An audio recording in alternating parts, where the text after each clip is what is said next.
Got a bit of a dress and a cardigan on since today we're going to go and visit the city of Canterbury. Is that where we're off to? Yes. Not yes. the Seven Seas of Rye?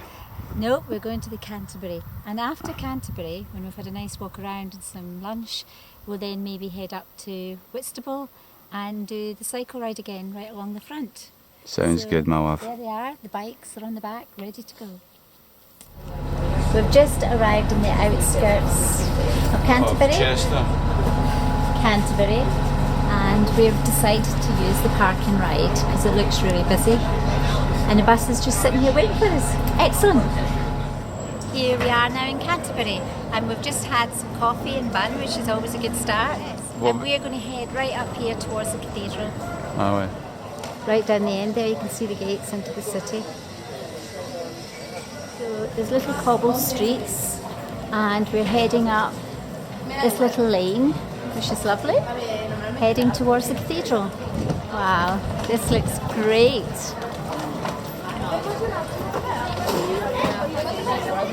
Oh, look at all the little houses too. Unfortunately, there are two things today. First of all, it's a graduation, which is great for the people, but it means half of the cathedral is closed off. It's not your graduation.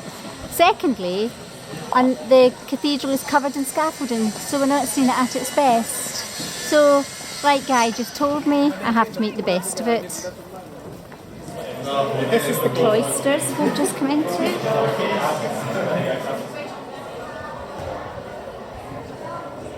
Never fails to amaze me with the skill that would have been needed to build these places. The ceilings are fantastic. This is the main cathedral. Fantastic stained glass. It's very impressive, isn't it? Are you impressed? Very. Well, we can't see all of the cathedral. This is quite amazing.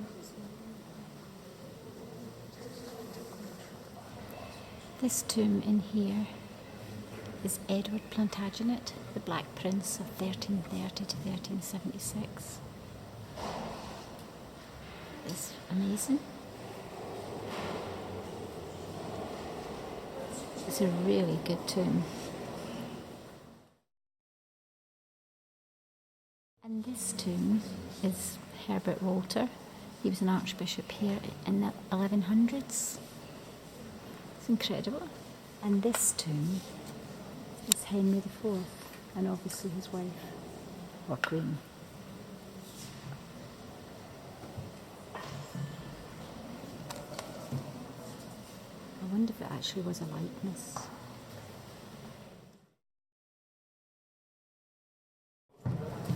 So here we have the crypt underneath the cathedral.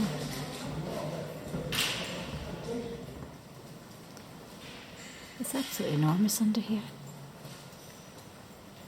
And there are some windows too. This is part of the cathedral gardens, and I actually really like this.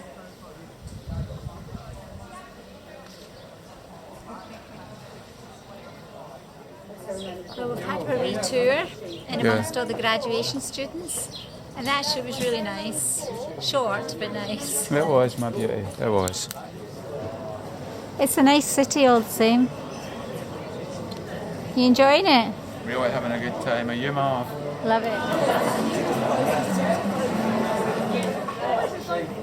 The old weaver's house, 1500.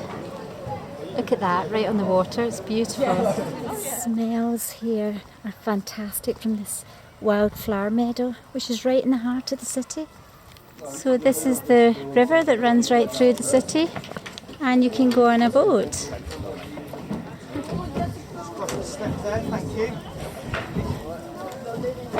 Sebastian, and if you have any questions, please don't hesitate to ask.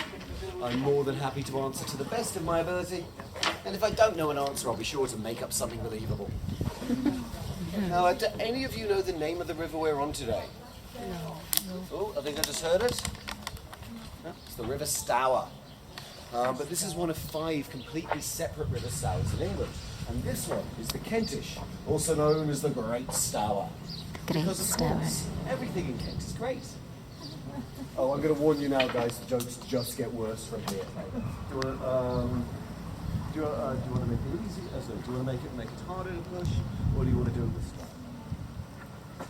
Now, in a moment, we're going to be coming underneath the East Bridge Hospital, and this is hospital as in a place of hospitality, not a place of healing. And it was used for poor pilgrims. If you were a poor pilgrim, you could come and stay for one free meal and one free night. But you'd be sleeping on the floor of a large communal room, which was up to our right where the building goes back in the oldest part of the structure. But you'd be sleeping on the floor with lots of other pilgrims. And they'd also give you a free meal, but it wasn't very nice. It was probably a watery porridge or some kind of gruel. But you were warm, dry, safe, and fed. And all for free. And that was probably worth a lot more than having to put up with snoring strangers and dodgy food. Canterbury, as we know it, was founded around about the year 43 AD as Duravonum Cantia Corona. Now we are just coming into the tightest part of the talk, so please do mind heads and elbows. And I do apologise if I bump into the sides.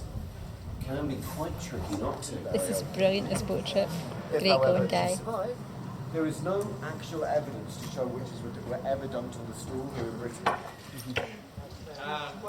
Now, another story about the demise of Marley follows along the school of thought that he was a spy. And there is evidence to back that up. He did know Walsingham, the spy master, and he did spend a lot of time in France and in Denmark, whom he was spying on heavily at the time. But the kicker is that he was captured while spying in Holland and had to be ransomed back to the English. Well, we've got this. It's so peaceful. It's beautiful. Tell us what's going on. So this is where we were about 5 minutes ago on the boat. Went right along there. Very clean river. Really, really clean. Loads and loads of fish in there. Don't ask me to repeat what kinds. Pike, roach, killer whale. It was an amazing little boat ride. It really was. I really enjoyed it. Would you recommend? Absolutely. And look at this weather. I mean, it's glorious weather. It's fantastic. So we've been on the Riverside Walk and now we're walking back up into the town centre. A perfect day in Canterbury. Cathedrals, architecture, boat trips, good food and the park and ride into the bargain. What a perfect way to spend the day.